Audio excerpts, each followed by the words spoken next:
السلام علیکم ورحمۃ اللہ وبرکاتہ۔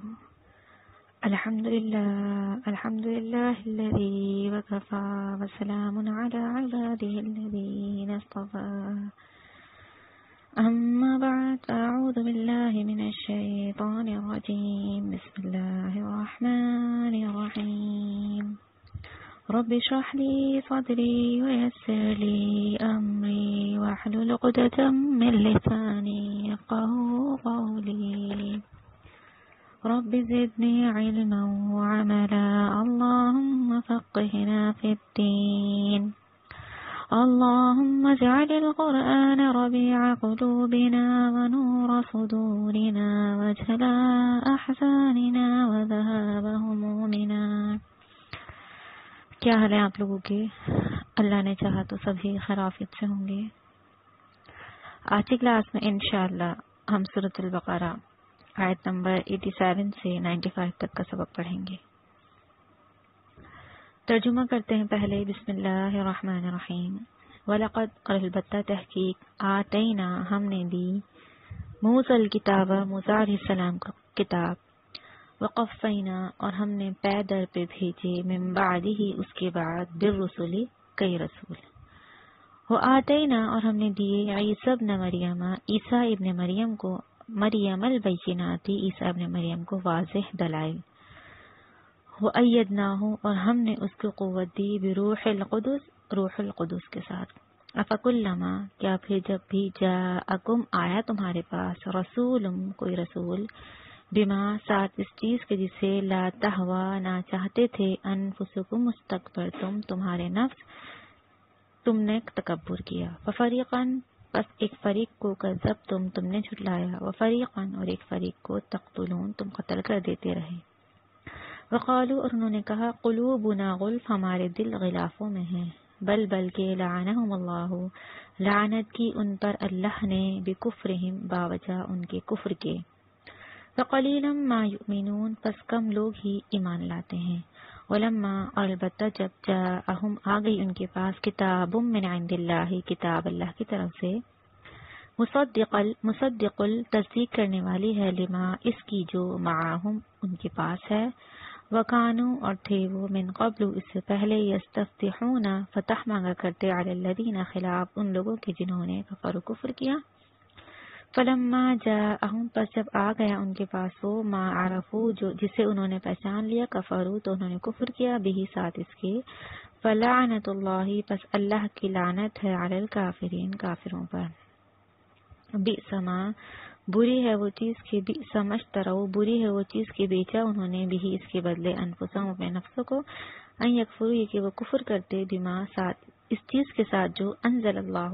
نازل کی اللہ نے، حسدم، بما انزل اللہ، بغیم، ساتھ اس چیز کے جو نازل کی اللہ نے، بغین، حسد کرتے ہوئے، ان ینزل اللہ، یہ کہ نازل کرے اللہ، من فضلہ، اپنا فضل، علی من یشاء، اوپر جس کے چاہے، من عبادہ، اپنے بندوں میں سے، فباؤ، پس وہ پھرے، بغضب، غضب کے ساتھ، علی غضب، اوپر غضب کے، وللکافرین، اور کافروں کے لیے، عذاب مہین، عذاب ہے رسوا کن، وَإِذَا، اور جب، قیل، کہا جاتا ہے، لہم، ان سے، آمینو، ایمان لاؤ، بما، اس پر جو، انزل اللہ، نازل کیا اللہ نے، قالو، تو وہ کہتے ہیں، نؤمنو، ہم ایمان لاتے ہیں، بما، اس پر جو، انزل علینا، نازل کیا گیا ہم پر، ویکفرون، اور وہ انکار کرتے ہیں، بما وراءہ، اس کا جو اس کے علاوہ ہے، وہو الحق، اور وہ حق ہے، مصدق، تصدیق کرنے والا ہے، لما، اس کی جو، معاہم، ان کے پاس ہے، قل، کہہ دیجئے، فلیما تقتلون،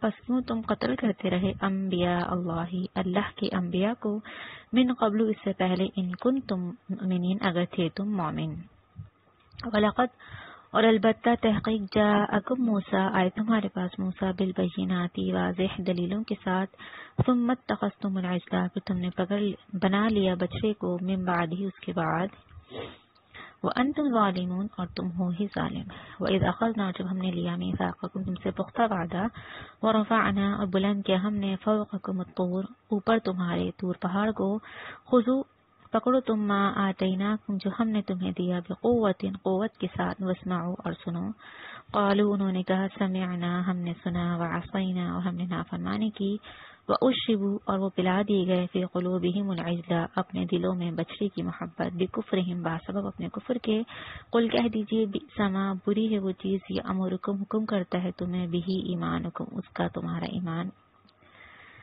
ان کنتم مؤمنین اگر ہو تم مومن قل کہہ دیجئے ان کانت اگر ہے لکم الدار الآخرۃ تمہارے ہی لیے گھر آخرت کا عند اللہ اللہ کے ہاں خالصتم خاص طور پر من دون الناس سوائے لوگوں کے فتمنوا الموت تو تم تمنا کرو موت کی ان کنتم صادقین اگر ہو تم سچے ولن یتمنوہ اور ہرگز نہیں وہ تمنا کریں گے موت کی ابدم کبھی بھی بما بسبب اس کے جو قدمت آگے بھیجا ایدیہم ان کے ہاتھوں نے واللہ اور اللہ علیم بالظالمین خوب جاننے والا ہے ظالموں کو۔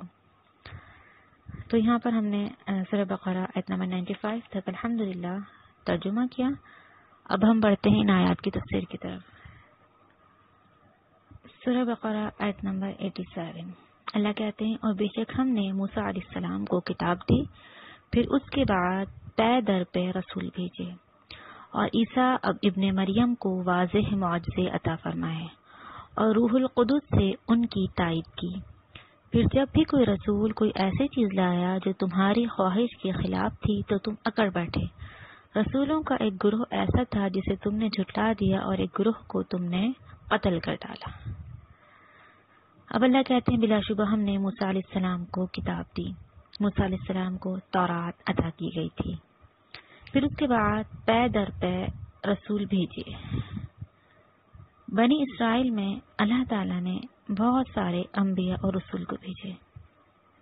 تفسیر میں جن کا نام کچھ اس طرح سے آتا ہے: سیدنا ہارون علیہ السلام، ذوالکفل، الیاس علیہ السلام، داؤد علیہ السلام، سلیمان علیہ السلام، عزیر علیہ السلام، یونس علیہ السلام، زکریہ علیہ السلام، یحییٰ علیہ السلام اور عیسیٰ علیہ السلام۔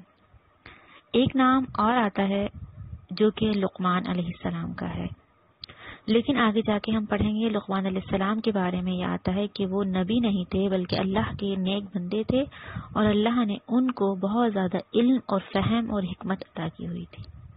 ٹھیک ہے، تو یہ نام آتے ہیں کہ یہ جو ہے انبیاء کرام بنی اسرائیل کی طرف مبعوث کیے گئے تھے۔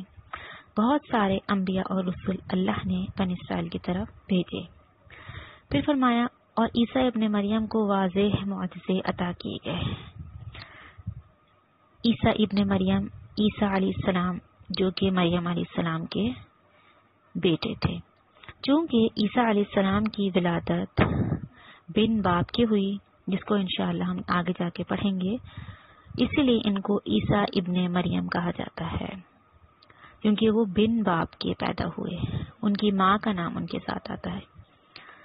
اللہ نے ان کو واضح معجزے عطا کیے۔ عیسیٰ علیہ السلام اللہ کے حکم سے مردوں کو زندہ کرتے تھے۔ کوڑی جو ایک بیماری ہے اسے اور اندھے کو فقط ہاتھ لگا کر تندرست کر دیا کرتے تھے۔ مٹی کا پرندہ بنا کر اس میں پھونک مارتے تو وہ اڑنے لگتا، اور آپ لوگوں کو یہ بھی بتا دیتے تھے کہ وہ کیا کچھ کھا کر آئے ہیں اور کیا کچھ گھر میں چھوڑ کر آئے ہیں۔ یہ تمام کیا تھے؟ عیسیٰ علیہ السلام کے معجزات۔ لیکن یہاں پہ ہمیں ایک بات یہ سمجھ لینی ہے کہ عیسیٰ علیہ السلام جو کچھ یہ کیا کرتے تھے وہ اللہ کے حکم سے کیا کرتے تھے، اور اللہ کی طرف سے دیا ہوا یہ ان کو انعام تھا، معاوضہ تھا جو یہ کرتے تھے۔ اگر وہ مردوں کو زندہ کرتے تھے تو اللہ کے حکم سے کہ اللہ نے ان کو معاوضہ دیا تھا۔ کوڑی اور اندھے کو فقط ہاتھ لگا کر تندرست کرتے تھے، یہ بھی اللہ کی طرف سے دیا ہوا معاوضہ تھا۔ شفا دینے والا اللہ ہے، لیکن اللہ نے ان کو معاوضہ دیا تھا یہ، ٹھیک ہے۔ اب اگر ان کو ہم اللہ کے برابر کر دیں گے سوچ کے ہوئے کہ وہ بھی تو مردوں کو زندہ کر سکتے ہیں، وہ بھی تو بیمار کو شفا دے سکتے ہیں، تو یہ انتہائی غلط عقیدہ ہے۔ جو وہ کر سکتے تھے وہ اللہ کی طرف سے دیا ہوا ان کو انعام اور معاوضہ تھا، اور اللہ کی طرف سے دی ہوئی توفیق ہی تھی، ٹھیک ہے۔ یہاں ہم نے یہ بات لازمی یاد رکھنی ہے۔ آگے فرمایا اور روح القدس سے ان کی تائید کی۔ اللہ کہتے ہیں جتنے بھی کام وہ یہ کر سکتے تھے وہ روح القدس یعنی جبرائیل علیہ السلام کی مدد اللہ کی طرف سے آتی تھی، جبرائیل علیہ السلام لے کر آتے تھے تو وہ یہ کام کیا کر سکتے تھے۔ تو اللہ کس کے ذریعے ان کی مدد کرتے تھے؟ روح القدس۔ اب ہم روح القدس کے بارے میں سمجھتے ہیں، روح القدس کون ہے؟ روح القدس حضرت جبرائیل علیہ السلام کو کہا جاتا ہے، ٹھیک ہے، اور حضرت جبرائیل علیہ السلام کے لیے روح الامین کا لفظ بھی استعمال ہوتا ہے۔ تو پتہ چلا جبرائیل علیہ السلام جو کہ ایک فرشتے ہیں، ان کی تائید کے ساتھ، ان کی مدد کے ساتھ اللہ کے حکم سے جو ہے وہ عیسیٰ علیہ السلام کی تمام معجزات دکھاتے تھے۔ پھر فرمایا، پھر جب بھی کوئی رسول کوئی ایسی چیز لایا جو تمہاری خواہش کے خلاف تھی تو تم اکڑ بیٹھے۔ رسولوں کا ایک گروہ ایسا تھا جسے تم نے جھٹلا دیا اور ایک گروہ کو تم نے قتل کر ڈالا۔ یعنی بنی اسرائیل پر اس قدر انعامات کہ اللہ نے ایک نہیں دو نہیں بے تحاشا انبیاء کرام کی طرف مبعوث فرمائے تاکہ وہ ہدایت پکڑیں، تاکہ وہ بات کو سمجھیں، صحیح اور غلط کی تمیز کریں۔ لیکن اللہ کہتے ہیں کوئی بھی رسول جب کوئی ایسی بات کہتا جسے تم نہیں چاہتے، جو تمہاری خواہش کے مطابق نہ ہوتی، تو تم اکڑ بیٹھتے، تکبر کرتے، اکڑنا شروع کر دیتے۔ تم تو ایسے ہو کہ تم نے رسولوں کے ایک گروہ کو جھٹلا ہی دیا، بات ان کی مانی ہی نہیں، اور ایک گروہ کو تم نے قتل کر ڈالا۔ ان لوگوں نے سیدنا عیسیٰ علیہ السلام کو بھی جھٹلایا اور نبی کریم صلی اللہ علیہ وسلم کو بھی، اور سیدنا زکریا علیہ السلام اور سیدنا یحییٰ علیہ السلام کو قتل کر دیا تھا۔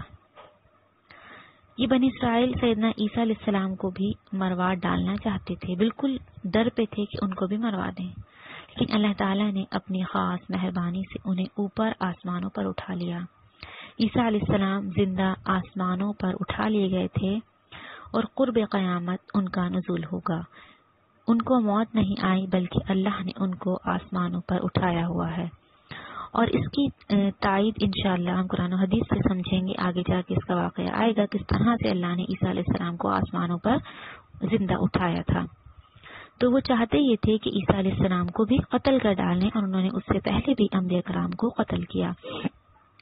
تو اللہ کہتے ہیں گروہ کو تم نے قتل کر ڈالا۔ آگے فرمایا، اور یہود یہ کہتے ہیں کہ ان کے دل غلافوں میں محفوظ ہیں، جن میں کوئی ان کا نیا عقیدہ داخل نہیں ہو سکتا۔ بات یوں نہیں بلکہ اللہ تعالیٰ نے ان کے کفر کی وجہ سے ان پر لعنت کر دی، لہذا ان میں سے تھوڑے ہی ایمان لاتے ہیں۔ اب اللہ کیا کریں کہ انسان کی عادت ہوتی ہے کہ وہ اپنی جو اس کی بری صفات ہوتی ہیں نا، ان کو بھی خوبصورت بنا کر دکھانے کی کوشش کرتا ہے، اور جو اپنی غلطی ہوتی ہے اس حقیقت کا اعتراف کرنا ہر انسان کے لیے بہت مشکل ہوتا ہے۔ اسی طرح یہی حالت یہودیوں کی تھی کہ وہ دین اسلام کو برحق سمجھ لینے کے باوجود اسے قبول اس لیے نہیں کرتے تھے کہ جو ان کا مذہبی ایک اقتدار ہے، جو ان کا نام ہے، جو شان و شوکت ہے، اس میں کمی نہ آ جائے، وہ ان سے چھن نہ جائے۔ اور وہ بظاہر کیا پیش کرتے، کہتے کہ ہمارے عقائد اتنے مضبوط ہیں کہ وہ کوئی نیا عقیدہ قبول نہیں کر سکتے۔ اللہ تعالیٰ نے ان کے اس فریب کو ظاہر کرتے ہوئے فرمایا، بات یوں نہیں ہے بلکہ یہ اپنے کفر، اپنی ہٹ درمی، ضد، عناد اور سرکشی میں بالکل ملعون بن چکے ہیں، اور یہ لعنت کا اثر ہے کہ ان کے دل حق بات کو قبول نہیں کرتے۔ حق بات کا قبول نہ کرنا ایک بہت بڑی بد نصیبی ہے۔ کان ہو، دل ہو، دماغ ہو، آنکھیں ہوں، پر انسان حق کو سن کر اس کا اثر نہ لے، اس کو قبول نہ کرے۔ ایسے لوگ ملعون ہو جاتے ہیں کہ ان پر لعنت کر دی جاتی ہے، پھر حق بات ان کے دل پر اثر نہیں کرتی۔ اس لیے اپنے دلوں کو اتنا پاک اور صاف کرنا ہے کہ حق بات ہمارے دل میں اترے اور ہم اس کو سیکھیں اور سمجھیں۔ لہذا ان میں سے تھوڑے ہی ایمان لاتے ہیں۔ اب بعض مفسر کہتے ہیں کہ اس سے مراد یہ ہے کہ جیسے کہ عبداللہ بن سلام اور اس کے علاوہ جو ان کے عقیدت مندوں کی جماعت تھی، تھوڑے لوگ ایمان لے کر آ گئے تھے بعد میں، اور بعض کہتے ہیں اس سے مراد یہ ہے کہ وہ اللہ کی کتاب میں سے بھی بہت ہی تھوڑی باتوں پر ایمان لاتے اور اکثر احکام کا انکار کر دیتے تھے۔ آگے فرمایا، اور جب ان کے پاس اللہ کی طرف سے ایسی کتاب آ گئی جو اس کتاب کی بھی تصدیق کرتی ہے جو ان یہود کے پاس ہے، اور اس سے بیشتر وہ کفار کے مقابلے میں آنے والے نبی کے ذریعے سے فتح اور نصرت کی دعائیں مانگا کرتے تھے، تو جب ان کے پاس وہ چیز یعنی کتاب اور محمد صلی اللہ علیہ وسلم آ گئے تو انہوں نے پہچان بھی لیا، پھر بھی اس کا انکار کر دیا۔ تو ایسے کافروں پر اللہ کی لعنت ہے۔ اب اللہ کیا کہتے ہیں کہ نبی کریم صلی اللہ علیہ وسلم کے مبعوث ہونے سے پہلے، نبوت ملنے سے پہلے، یہ یہود جب عرب قبائل سے جنہیں یہ لوگ جو ہے وہ حقارت دیا کرتے تھے اور ان پڑھ سمجھا کرتے تھے، تو جب یہ لوگ ان لوگوں سے پٹا کرتے تو اکثر اللہ تعالیٰ سے دعا مانگا کرتے تھے، اے اللہ ایسا نبی مبعوث فرما دے کہ ہم اس کے ساتھ مل کر ان کافروں پر فتح حاصل کر لیں۔ پھر جب وہ نبی اللہ کہتے ہیں مبعوث ہو گیا، اللہ نے انہیں کتاب بھی عطا کر دی اور پوری طرح انہوں نے اس نبی کو پہچان بھی لیا کہ یہ وہی نبی ہے جس کا ذکر تورات میں کیا گیا تھا۔ پہلے کہتے تھے آئے گا تو ہم اس کے ساتھ مل کر کافروں پر فتح حاصل کریں گے، لیکن جب وہ نبی آ گیا، کتاب آ گئی، تو اس کو پہچان لینے کے بعد بھی ان یہودیوں نے اس کا انکار کر دیا۔ اللہ کہتے ہیں حقیقتاً کافر تو یہی لوگ ہیں جن پر اللہ کی لعنت ہے، اور جن لوگوں کو یہ ان پڑھ کہا کرتے تھے انہوں نے یہود ہی سے سنی ہوئی باتوں کے مطابق نبی آخر الزماں پر ایمان لانے میں سبقت کی تھی۔ اللہ کہتے ہیں ایسے کافروں پر اللہ کی لعنت ہے۔ کیسی بری چیز ہے جس کے خاطر انہوں نے اپنے آپ کو بیچ ڈالا، اور وہ بری چیز یہ ہے کہ وہ محض عزت اور حسد کی بنا پر کہ اللہ کی نازل کردہ ہدایت کو قبول کرنے سے انکار کرتے ہیں، اللہ نے اپنے فضل یعنی وحی سے اپنے جس بندے کو خود چاہا اس پر نازل کر دیا، لہٰذا ابھی اللہ کے غضب کے مستحق ہو گئے۔ اب اللہ کیا کہتے ہیں، فرمایا کہ ان لوگوں کی بغض و عناد سرکشی کی ایک وجہ یہ بھی تھی کہ وہ یہ کہتے تھے کہ نبی آخر الزماں ان کی قوم سے کیوں نہیں آیا، اور اس قوم میں کیوں پیدا ہو گیا جن کو یہ ان پڑھ سمجھا کرتے تھے، حقیر سمجھا کرتے ہیں۔ اللہ کہتے ہیں اللہ اپنے کاموں کی حکمتیں خوب بہتر جانتا ہے، اور اللہ ہی جانتا ہے۔ اللہ اپنے بندوں میں سے جسے مناسب سمجھتا ہے اسے رسالت سے نواز دیتا ہے۔ تم اس بات کے ٹھیکیدار نہیں کہ اللہ تم سے پوچھے اور جسے تم چاہو اللہ اسے رسالت عطا کر دے۔ نبی کسے بنانا ہے، کتاب کس کو دینی ہے، وحی کس پر نازل ہونی ہے، یہ سب اللہ کے فیصلے ہیں، تمہارے چاہنے یا نہ چاہنے سے کچھ نہ ہوگا۔ اللہ کہتے ہیں تمہاری ان نافرمانیوں کی وجہ سے کہ تم نے ہدایت کو قبول کرنے سے انکار کر دیا، اللہ نے کیا کیا، تم پر غضب نازل کیا۔ تم تو وہ ہو کہ تم نے ایک نبی کی موجودگی میں بچڑے کی پرستش شروع کر دی، انبیاء کا قتل کیا، نبی آخر الزماں کی رسالت کا انکار کر دیا۔ تمہاری سزا تو جتنی بھی تمہیں سزا دی جائے وہ کم ہے۔ تمہیں ایسا غضب ہوگا تم پر، غضب فباؤوا بغضب علی غضب کا مطلب ہے یعنی شدید ترین غضب ہوگا، غضب کے اوپر غضب۔ یہ لوگ انتہائی شدید اور سخت سزا ان کو سے دوچار ہوں گے، کیونکہ انہوں نے جو کام کیے ہیں وہ انتہائی خطرناک کام تھے۔ اللہ کہتے ہیں وَلِلْكَافِرِينَ عَذَابٌ مُّهِينٌ، اور کافروں کے لیے رسوا کن عذاب ہے، ذلت آمیز عذاب۔ اچھا دیکھیے، بعض دفعہ ہم دیکھتے ہیں کہ اللہ تعالیٰ جو ہے وہ سزا دیتا ہے دنیا میں بھی اور آخرت میں بھی۔ بہت سے مسلمان بھی دنیا میں آزمائشوں اور عذابات میں گرفتار ہوتے ہیں، لیکن اللہ کہتے ہیں ہم مسلمانوں کو جو عذاب دیتے ہیں وہ انہیں ذلیل کرنے کے لیے نہیں دیتے، بلکہ ہم انہیں گناہوں سے پاک کرنے کے لیے دیتے ہیں۔ اور جو کافر ہوتے ہیں انہیں اللہ جو عذاب دیتے ہیں، کیونکہ اللہ نے یہاں پہ وَلِلْكَافِرِينَ کہا، کافروں کے لیے رسوا کن عذاب ہے۔ اگر مسلمانوں پر عذاب نازل ہوتا ہے تو اللہ کہتے ہیں ہم اس لیے دیتے ہیں تاکہ وہ گناہوں سے پاک ہو جائیں۔ اور ہم نے عموماً دیکھا کہ جب کسی بھی انسان پر تکلیف اور مصیبت آتی ہے کسی مسلمان پر، تو وہ اللہ کے قریب زیادہ ہو جاتا ہے، گناہوں سے بچنے کی کوشش کرتا ہے اور آئندہ کے لیے توبہ ضرور کرتا ہے۔ خوشحالی میں وہ اللہ کی طرف نہیں پلٹتا، اور یہ انسان کی فطرت ہے۔ ہم جگہ جگہ پہ آیات میں پڑھیں گے کہ وہ خوشحالی میں اللہ کو بھول جاتا ہے، لیکن مصیبت اور تکلیف میں جب وہ گھرا ہوتا ہے پریشانی میں، جب وہ اللہ کو ضرور یاد کرتا ہے، تو اللہ کہتے ہیں کہ ہم اسے گناہوں سے پاک کرنے کے لیے اس طرح کے عذابات اور آزمائشوں میں ڈالتے ہیں تاکہ وہ گناہوں سے پاک ہو جائے۔ تو اللہ مسلمانوں کو رسوا نہیں کرتے، اللہ کہتے ہیں جو کافر ہیں کافروں کو اللہ رسوا کن عذاب دیں گے۔ آگے اللہ کہتے ہیں اور جب ان سے کہا جاتا ہے کہ اللہ نے جو کتاب اتاری ہے اس پر ایمان لاؤ تو کہتے ہیں ہم تو اسی پر ایمان لاتے ہیں جو ہم پر نازل ہوئی تھی اور جو کچھ اس تورات کے علاوہ ہے وہ اسے ہم نہیں مانتے، حالانکہ وہ قرآن برحق ہے جو اس تورات کی بھی تصدیق کرتا ہے اور جو ان کے پاس ہے۔ اے پیغمبر صلی اللہ علیہ وسلم، آپ ان سے پوچھیے کہ اگر تم اپنی ہی کتاب پر ایمان لانے والے ہو تو اس سے بیشتر اللہ کے نبیوں کو کیوں قتل کرتے رہے ہو؟ اب اللہ کیا کہتے ہیں کہ یہ لوگ کیا کہا کرتے تھے کہ ہم جو ہے وہ تورات کے علاوہ باقی کسی کتاب پر، آسمانی کتاب پر ایمان لے کر نہیں آئیں گے کیونکہ وہ ہمارے نبی پر نہیں نازل کی گئی۔ جب ان سے کہا جاتا کہ اللہ نے جو کتاب اتاری اس پر ایمان لاؤ تو ان کا کیا جواب ہوتا؟ ہم تو اسی پر ایمان لائیں گے جو ہم پر نازل ہوئی تھی اور جو کچھ اس تورات کے علاوہ اسے تو ہم مانتے نہیں، حالانکہ وہ قرآن برحق ہے جس تورات کی بھی تصدیق کرتا ہے جو ان کے پاس ہے۔ اللہ کہتے ہیں وہ قرآن حق اور سچ ہے، لیکن یہ یہودی تورات کے علاوہ اس کو مانتے ہی نہیں۔ اے پیغمبر ان سے پوچھیے، اللہ کہتے ہیں اے نبی آپ ان سے سوال کیجیے، چلو تم قرآن کو نہیں مانتے، اگر تم تورات کے ماننے والے تھے، اپنے نبیوں کو ماننے والے تھے تو تم نے اس وقت کیوں اپنے جو ہے وہ انبیاء کرام کو قتل کیا؟ اگر تم تورات پر عمل کرنے والے ہوتے تو ایسا تم ہرگز نہ کرتے، تم تو بالکل کافر اور بے ایمان ہو۔ اگر تم ایمان والے ہوتے، اپنی کتابوں کو ماننے والے، رسولوں کو ماننے والے ہوتے تو تم اس وقت بھی یہ نہ کرتے، یہ ایمان نہ لانے کہ تمہارے پاس ہیلے اور بہانے ہیں۔ فرمایا تمہارے پاس موسیٰ علیہ السلام کیسے واضح معجزے لے کر آئے تھے، پھر تم نے ان کی عدم موجودگی میں بچڑے کو معبود بنا ڈالا اور تم تو ہو ہی ظالم۔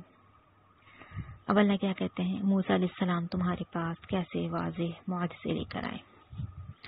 اللہ نے موسیٰ علیہ السلام کو بے شمار معجزات عطا کیے۔ صرف جو عصا تھا یعنی لاٹھی تھی موسیٰ علیہ السلام کو دی گئی تھی، انشاءاللہ وہ بھی ہم آگے پڑھیں گے، موسیٰ علیہ السلام کا تذکرہ بہت دفعہ قرآن مجید میں آیا ہے، اور ایک معجزہ تھا ید بیضا، ایک لاٹھی تھی ان کے پاس اور ایک جسے عصا کہا جاتا ہے، اور ایک معجزہ تھا ید بیضا یعنی ان کا ہاتھ روشن ہوا کرتا تھا۔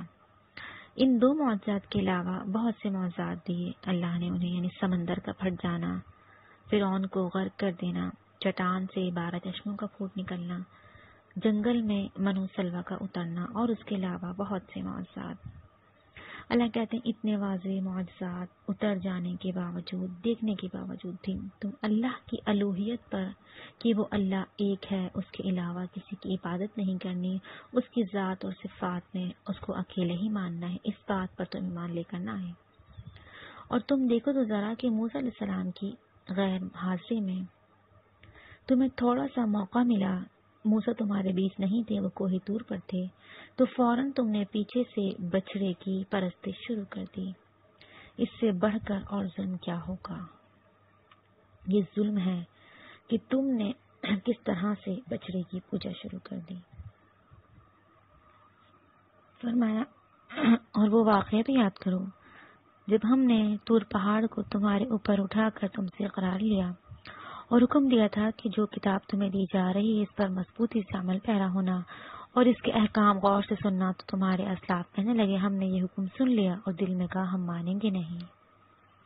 اب اللہ کیا کہتے ہیں کہ جب تم سے تمہارے سروں پر طور پہاڑ کو جھکا کر تورات کے احکام پر عمل پیرا ہونے کا عہد کیا گیا تھا، جس عہد کا بنیادی حکم اور پہلا حکم کیا تھا؟ اللہ کے سوا کسی دوسرے کی عبادت نہ کرو اور نہ کسی کو اللہ کا شریک بناؤ۔ جتنی بھی شریعتیں گزری، جتنے بھی انبیاء کرام آئے، ان کی بنیادی دعوت، بنیادی حکم ان کا کیا ہوا کرتا تھا؟ اللہ تعبدوا الا اللہ، کہ اللہ کے علاوہ کسی کی عبادت نہ کرو۔ ہر نبی نے اپنی امت کو یہی حکم دیا کہ عبادت کے لائق اور مستحق صرف اور صرف اللہ ہی کے ذات ہے۔ اللہ کے علاوہ کسی کو پکارنا، کسی کو شریک بنانا، یہ بہت بڑا ظلم ہے۔ ہم انسان مختلف موقعوں پر جانے انجانے میں اللہ کے ساتھ شریک ٹھہرا رہے ہوتے ہیں۔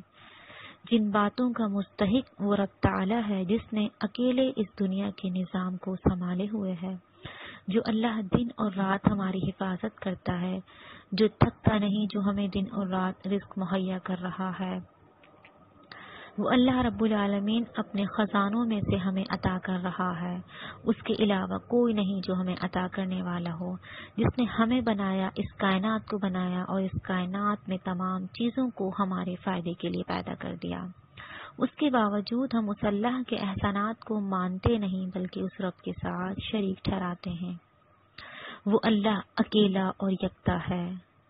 قل هو اللہ احد اللہ الصمد، اللہ ایک اور یکتا ہے، اللہ کو ایک ماننا ہے، اللہ کے علاوہ کوئی نہیں جو ہماری حاجتوں کو، ہماری مصیبتوں کو، پریشانیوں کو ختم کر دے، جو ہماری زندگیوں میں خوشیاں لے کر آئے۔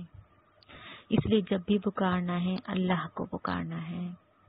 ہم کیا کرتے ہیں، کوئی مصیبت آ گئی مزاروں کے چکر لگانا شروع کر دیتے ہیں، اللہ کے علاوہ دوسرے لوگوں کی نظر و نیاز کر رہے ہوتے ہیں۔ یقین مانیے یہ ہم ظلم کرتے ہیں۔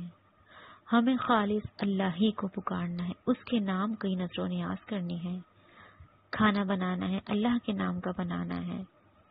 اس رب تعالی نے جس نے ہمیں اتنا کچھ عطا کیا، سوچیے کتنا بڑا ظلم ہے اس کے ساتھ کسی کو شریک ٹھہرانا۔ جو اللہ رب العالمین اتنے بڑے بڑے کام کر سکتا ہے، کیا وہ رب تعالی میری اور آپ کی پریشانیوں کو ختم نہیں کر سکتا کہ اس کا سہارا لینے کے لیے ہم مزاروں کے چکر لگائیں، ہم پیروں کو پکاریں، فقیروں کو پکاریں، مردوں کو پکاریں، انبیاء کرام کو پکاریں؟ نہیں، پکارنا ہے تو صرف اس اللہ واحد اور یکتا کو پکارنا ہے جس کے علاوہ کوئی عبادت کے لائق نہیں۔ آج سے عہد کرنا ہے انشاءاللہ عبادت خالص اللہ ہی کی کرنی ہے، اللہ کی ذات کے علاوہ کسی کی عبادت نہیں کرنی، کسی کو نہیں پکارنا۔ اب اللہ یہاں پہ بنی اسرائیل کے عہد کے بارے میں بات کر رہے ہیں کہ جب اللہ نے تم سے کوہ طور کو تمہارے سروں پر لا کر عہد کیا تھا، لیکن تم نے تو اس عہد کو بھی توڑ دیا۔ اس وقت بھی تمہارے دل میں چور تھا، تمہارے دلوں میں اس کفر کی وجہ سے بچڑے کی محبت ڈال دی گئی تھی۔ اللہ نے کہا وَأُشْرِبُوا فِي قُلُوبِهِمُ الْعِجْلَ بِكُفْرِهِمْ، ان کے اس کفر کی وجہ سے بچڑے کی محبت ان کے دلوں میں ڈال دی گئی تھی۔ ایک تو محبت ایک ایسی چیز ہوتی ہے جو انسان کو اندھا اور بہرا بنا دیتی ہے۔ دوسرا اللہ کہتے ہیں ایسی محبت ڈالی گئی تھی کہ اشربو، کہ جس کو یعنی ایسی محبت کہ جسے پلا دی گئی سے تعبیر کیا گیا، یعنی جس طرح پانی انسان کی رگ میں خوب دوڑتا ہے، کھانا اس طرح نہیں دوڑتا جس طرح پانی دوڑتا ہے، تو اللہ کہتے ہیں ہم نے ان کو پلا دی ان کی محبت۔ ان کے کفر کی وجہ سے ان کے اندر اس قدر رچ بس گئی اس بچڑے کی محبت کہ وہ بہت ہی زیادہ اس سے محبت کرنے لگے۔ کیوں؟ کیونکہ وہ کفر کرنے والے تھے۔ آپ ان سے کہیے کہ اگر تم مومن ہو تو تمہارا یہ ایمان تمہیں کیسی بری باتوں کا حکم دیتا ہے۔ اللہ کہتے ہیں اب ان سے پوچھیے ذرا کہ جو مومن ہوتے ہیں ان کا تو یہ رد عمل نہیں ہوتا۔ ایمان کا تقاضا تو یہ ہوتا ہے کہ انسان مشرکانہ اعمال اور عقائد کو چھوڑ کر نیکی اور بھلائی کے کاموں کی طرف سبقت لے جانے لگ جائے۔ اللہ کہتے ہیں تمہارا یہ ایمان کس طرح کا ایمان ہے جو تمہیں مشرکانہ افعال، بدعہدیوں اور نافرمانیوں کی طرف ہی لے کر جاتا ہے۔ تم سے پہلے لوگ بھی یہی کرتے رہے اور تم بھی یہ کر رہے ہو، تم بھی انہی کے نقش قدم پر چلتے ہوئے انہی برائیوں کو کر رہے ہو۔